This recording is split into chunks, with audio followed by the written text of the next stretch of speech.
Fala galera, beleza? Meu nome é Daniel, canal YouTuber de anime. Vamos falar desse episódio número 13 da quarta temporada de Boku no Hero Academia, que finalmente a gente teve assim uma qualidade de animação acima da média. Mas eu vou falar um pouco mais sobre esse episódio e vamos ver se você concorda comigo ou não. Antes de mais nada, deixa seu like, se inscreve no canal, aperta o sininho para receber novas notificações, tá ok? Aguarda a vinheta, que a vinheta é sempre bom para você saber onde começa de fato o vídeo.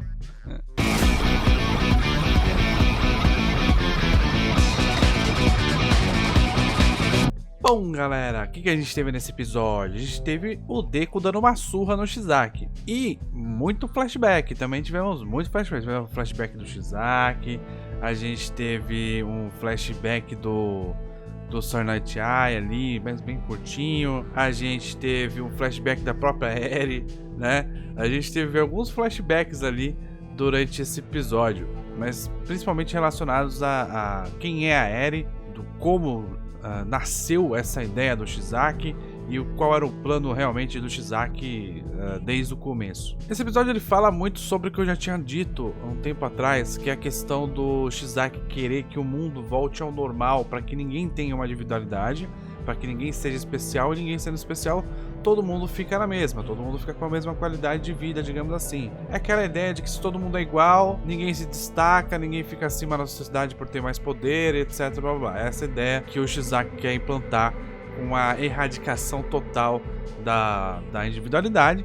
E como queria fazer isso, ele ia fazer vilões lutarem contra heróis, visto que agora os vilões estavam crescendo, a quantidade de vilões estava crescendo. Ele ia fazer isso para com que eles se eliminassem e assim acabassem as individualidades. Como ele fazia isso? Ele fazia isso através do poder da Eren, que é literalmente a carne da Eren. Vamos falar o que importa realmente nesse episódio. O pessoal reclamando muito de animação e direção, né? Uma direção de Boku no Hero tá ruim. Direção de Boku no Hero, meu Deus, como a direção está ruim. Eu vou tentar ensinar um pouco para vocês a diferença entre direção e animação.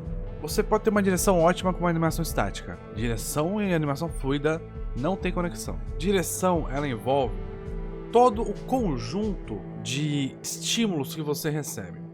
A direção, ela pensa em tudo isso. Ela pensa em quanto tempo vai durar a imagem na tela, se vai ter som, se não vai ter som, qual a conexão entre as cenas, se vai ter uma parada, se não vai ter uma parada, se vai continuar, se vai fazer um flashback do começo ao fim e depois vai ter só ação, se vai ter um flashback, depois ação, depois flashback, depois ação de novo. Ela vai definindo essas partes, junto com o Series Composition principalmente, mas ela vai definindo essas partes. Ela vai montando o episódio, vai colocando as tensões onde ela acha que deve colocar. Isso não depende de animação fluida. Então a direção e a animação fluida não tem uma porra a ver. A direção ela pode ser muito boa com cena estática.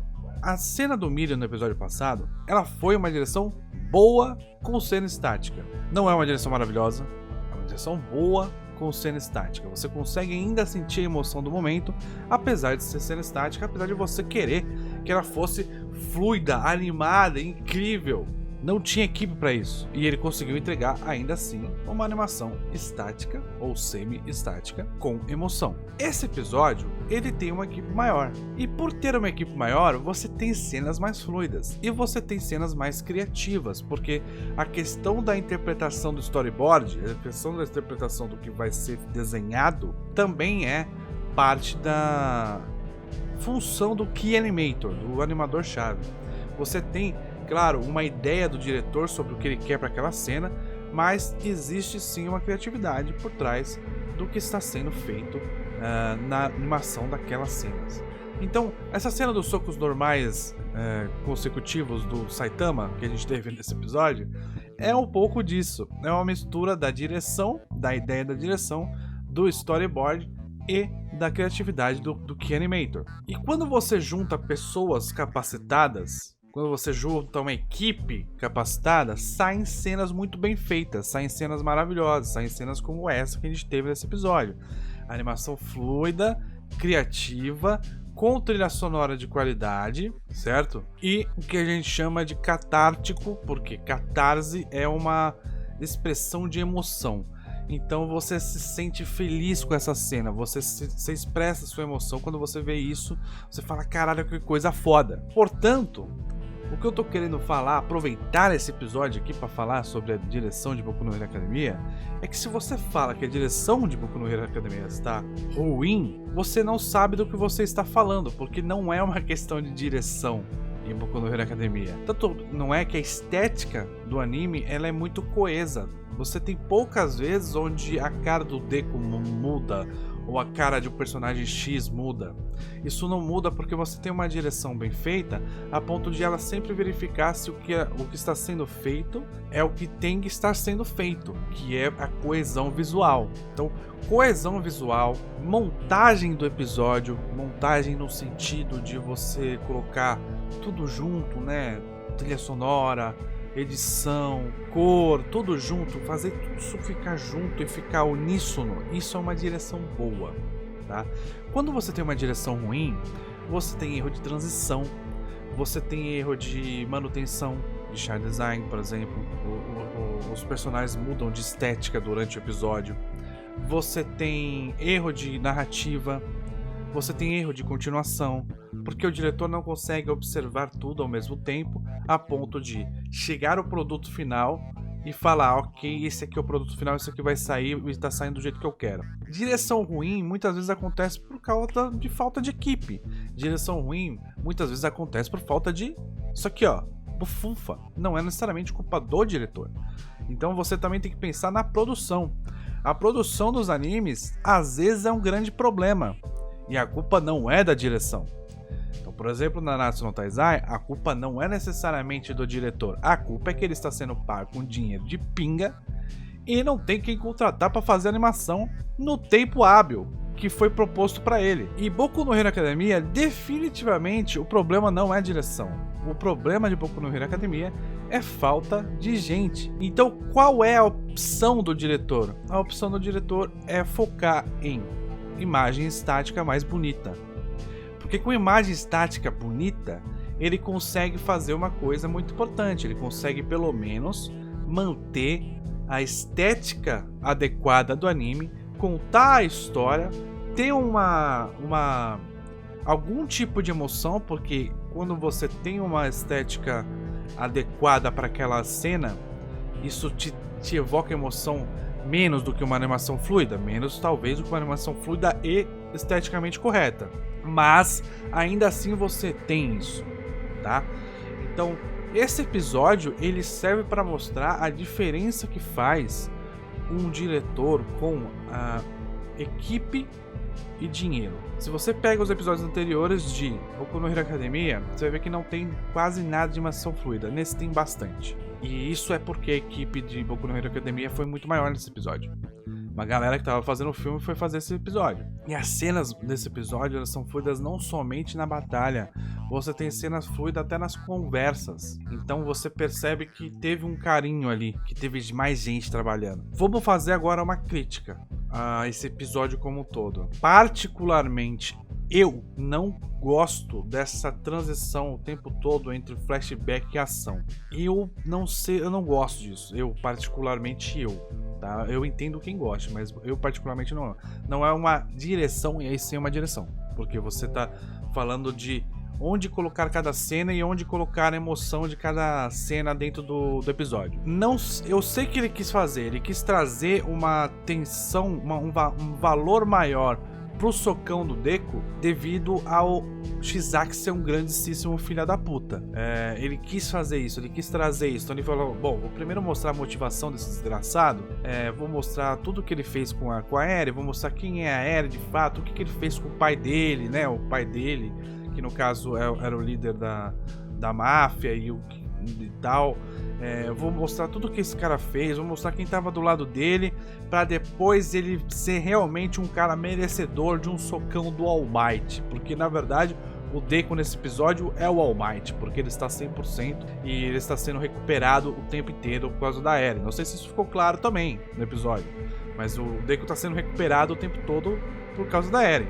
Então ele quis fazer isso, ele quis falar assim, ó, vou mostrar como esse cara é um grandíssimo filho da puta, para na hora do socão eu mostrar que ele merece apanhar. E você tem a cena clássica do socão na cara, pra meio que finalizar o episódio, só que ele finaliza em outra parte, que é uma parte mais um pouco mais subjetiva, que ele termina com o sorrisinho do Sir Night-Eye. Porque a ideia também é que nesse episódio o Deku mudou o futuro, né? Ele mudou o que estava previsto. Essa ideia de mudar o que está previsto é você que falar assim, é uma mensagem clara de que o futuro está nas suas mãos, ele não está nas mãos de ninguém, ninguém consegue controlar isso. Quem consegue controlar o futuro é só você mesmo, através das suas atitudes. Essa é a mensagem que ele quis passar com a questão do Sir Night-Eye não conseguir prever o futuro do Deku, dando um pau nesse desgraçado. Então você tem algumas mensagens. A primeira mensagem, a mensagem do Shizaki querendo que tudo voltasse ao normal, onde as pessoas não têm individualidade, para que todo mundo fosse igual,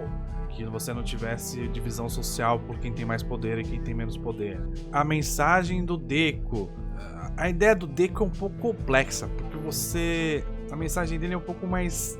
Deku tá mostrando aí que, cara, se tiver alguém que quer que ninguém seja ninguém e ao mesmo tempo todo mundo seja igual, eu vou mostrar pra esse cara que não, que se você lutar, você consegue ser alguém melhor e você consegue alcançar os seus objetivos. Se você tiver pessoas ao seu redor que sempre te renovam, que sempre te colocam pra cima, que colocam as suas habilidades pra cima, que melhorem as suas habilidades, porque são pessoas que estão ao redor pra fazer isso, que a Eri literalmente essa mensagem, você pode e você vai conseguir se destacar, você vai conseguir alcançar os seus objetivos. É meio que essa mensagem do combo Eri e Deku. Se você tem pessoas que te ajudam a sempre se renovar, você vai chegar lá. É só você ter a sua força de vontade junto com o auxílio dessas pessoas. Que sem essas pessoas você não seria ninguém, você estaria morto. E a mensagem do nosso querido Sir Night-Eye, que é mostrar, junto com o Deku, né, que é mostrar que o futuro só depende de você. Tem mais mensagens nesse episódio? Tem, mas essas daí são as principais.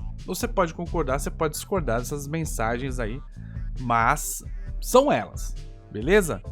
Então eu tentei fazer nesse vídeo um compilado aí sobre várias coisas desse episódio, que esse episódio traz. Ele traz uma noção direta do impacto da direção e do impacto de ter equipe para fazer um episódio. Ele mostra também como uma boa direção, uma direção razoável no mínimo, consegue sim fazer com que as mensagens do episódio sejam passadas, porque uma das coisas mais importantes do anime é que as mensagens que ele quer passar sejam passadas. Tem que ter uma coerência narrativa, tem que ter uma coerência diretiva, tem que ter uma coerência visual para que isso seja possível.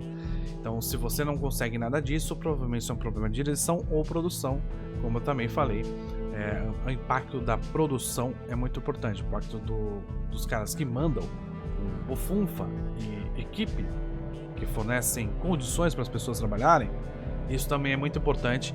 E ficou claro nesse episódio, portanto, é um ótimo episódio para dar uma aula para as pessoas sobre como é que funciona anime. Então é isso, galera, muito obrigado, espero que tenham gostado, deixe seu like, se inscreve no canal, aperte o sininho para receber novas notificações, baixe o PicPay, coloca o meu código lá, que você vai estar ganhando 10 conto para gastar no cartão de crédito. Também você pode se inscrever no canal, você pode ser um assinante do canal e contribuir com o crescimento deste canal maravilhoso, que é o meu canal, o canal YouTuber de Anime. Galera, é isso, muito obrigado, valeu, falou!